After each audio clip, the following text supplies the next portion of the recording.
And welcome to the Run Amok Podcast. Here's a question though. Who annoys you more? Because we'll get into the whole ADHD thing in a second here. Who annoys you more? Cassidy or Shanae? Who is worse to watch to you? Shanae, when she's in a confrontation is worse, I think, because she's just unbearable and the things she says. But just in the day-to-day kind of little things that she does, like Cassidy just seems like kind of more annoying.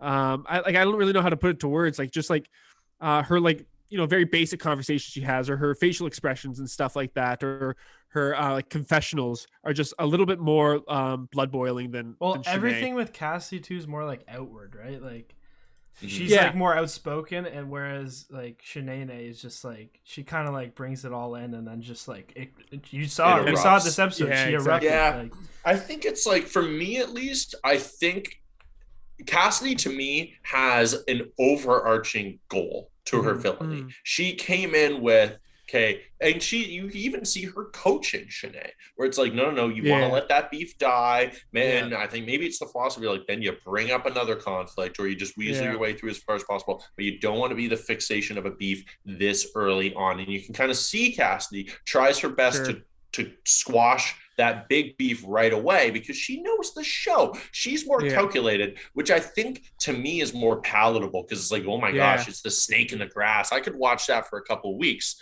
Probably going to end next week, but I could theoretically. Shanae, I think it's like a Victoria. Don't even remember her name. I don't want to call her Queen Victoria, but you know who I'm talking about. Victoria Larson from Matt Brown, aka Matt James's season, aka James Brown's season. And that's what it was. Like maybe, that's where it came from. And but that to me is just like, oh, you are so obnoxious that gets old so quickly. But speaking of obnoxiousness, let's dive in, because Elizabeth, I did feel bad for her, because it seemed like she was just a relatively normal girl who got dragged into this, tried to squash it multiple times, and just found herself face to face with an absolutely bonkers person, because she just starts getting gaslighted immediately by Shanae, being like, no, you told me you loved me and that I was right in the other room. You know that this whole thing, like, you're on TV, right? Like, you know that they're recording, and that obviously never happened. That she just said, sorry, you're hurt, and then sent her back into the room. Yeah. Like, I felt so, yes, I didn't love Elizabeth's Never Have I Ever game with Clayton. It's a little cringy. I didn't love the forced kiss. I don't love her and Clayton together, but still, I felt very bad for her. Then she obviously says, I don't even know, like, obviously she does have ADHD. Maybe, like, I'm sure that is the symptom of it. I think it was also just a thing of like, look, it's not a big deal. Let's let it go. Look, I wasn't paying attention to you or whatever. I wasn't. Well, you're just making a big deal out of absolutely nothing.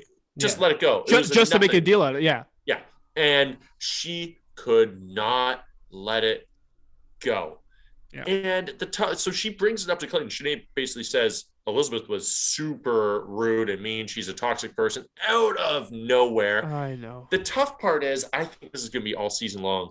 Clayton's going to have no idea what's going on. And we're just coming off a season with Michelle where she knew everything that was going on. She saw Martin's bullshit coming. She saw Jamie's BS. She saw Ryan on night one. She sort of was able to project what was going to happen with all these guys and cut them loose before it happened.